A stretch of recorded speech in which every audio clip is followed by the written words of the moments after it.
Hi అండి, welcome back to my channel. ఈ video వచ్చేసి ఉగ్గు ఎలా ప్రిపేర్ చేసుకోవాలో నేను చూపిస్తున్నాను. ఇక్కడ వచ్చేసి గ్లాస్ రైస్ అయితే తీసుకున్నానండి. ఒక గ్లాస్తో రైస్ తీసుకున్నాను. అది పెద్ద గ్లాస్ అండి, చూపిస్తున్నాను మీకైతే. ఇదిగోండి గ్లాస్ రైస్ అయితే తీసుకున్నాను. అలాగే ఈ చిన్న గ్లాస్తో అయితే మిగతావన్నీ పప్పులు అయితే తీసుకున్నాను. నేను ఏమేమి తీసుకున్నాను అయితే మీకైతే చూపిస్తున్నాను. వేయించిన మినపప్పు తీసుకున్నానండి, నా దగ్గర ఉంది. మినపగుళ్ళైనా తీసుకోవచ్చు మీ దగ్గర ఉంటే. తర్వాత వచ్చేసి కందిపప్పు, పల్లీలు, ఒక 8 బాదము, ఒక 8 జీడిపప్పు, అలానే గోధుమలు, రాగులు, పెసరపప్పు మొత్తం అయితే ఇప్పుడు వచ్చేసి ఇవన్నీ అయితే నీట్గా ఉండాలండి. నేను ఎందుకు వాష్ చేయట్లేదంటే అన్నీ నేను నీట్గా రాళ్ళు లేకుండా గట్రా ఉన్నాయి కాబట్టి మంచిగా ఇప్పుడే వేయించుకుంటాను. ఏమైనా డస్ట్ గట్రా మీకు కనిపిస్తే ఒకసారి వాష్ చేసుకొని ఎండలో పెట్టుకొని అయితే వేయించుకోండి.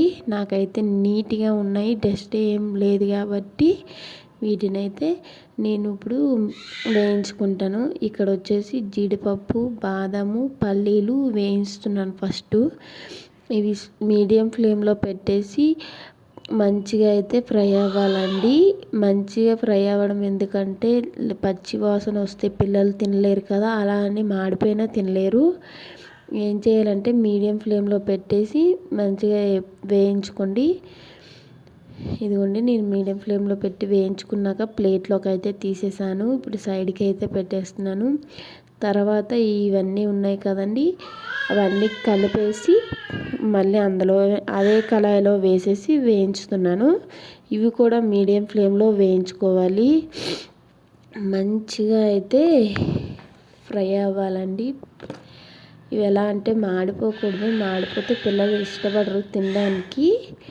ఇలా ఫ్రై అవుతున్నప్పుడే చిటికెడంత వాము, అలానే కొద్దిగా జీలకర్ర మొత్తం అయితే యాడ్ చేసి, ఒక స్పూన్ అయితే ఉంటుంది జీలకర్ర, మొత్తం అంతా కలిపి మంచిగా ఫ్రై అవ్వాలి. ఎలా అంటే ఈ రైస్ వచ్చేసి బ్రౌన్ కలర్ రావాలండి, మాడిపోకూడదు, బ్రౌన్ కలర్ రావాలండి. బ్రౌన్ కలర్ వచ్చినాక స్టవ్ ఆపేసి సైడ్కి అయితే పెట్టుకోవాలి. చూడండి, ఇక్కడ వచ్చేసి నీకు చూపిస్తున్నాను నేను. బ్రౌన్ కలర్ అయితే వస్తున్నాయి. బ్రౌన్ కలర్ వచ్చేటప్పుడే స్టవ్ ఆపేసి, బ్రౌన్ కలర్ ఖచ్చితంగా రావాలి. అలా అయితే స్టవ్ ఆపేసి ఇదిగోండి ఒక బేసిన్లో అయితే వేసేసుకున్నాను. ఇవి బాగా చల్లారాలి. చల్లారినాక ముందు వేసిన బాదము ఇవన్నీ కలిపేసి చల్లారినాక మిక్సీ అయితే పట్టించుకోవాలి. ఎక్కువ క్వాంటిటీలో చేసేస్తే పిండి గిన్నెకి ఇచ్చుకోవడం మంచిదండి. నేను ఎప్పుడు మంత్లీ ఒకసారి చేస్తాను కాబట్టి పిండి గిన్నెకి ఇస్తాను. మీకు చూపించాలని ఇక్కడ మిక్సీ పట్టేసి చూపిస్తున్నాను. అంత మెత్తగా సాఫ్ట్గా అయితే ఉంటే పిల్లలు ఇష్టంగా అయితే తింటారు. ఈ వీడియో కనుక నచ్చితే లైక్ చేయండి, సబ్స్క్రైబ్ చేసుకోండి. Okay, bye friends.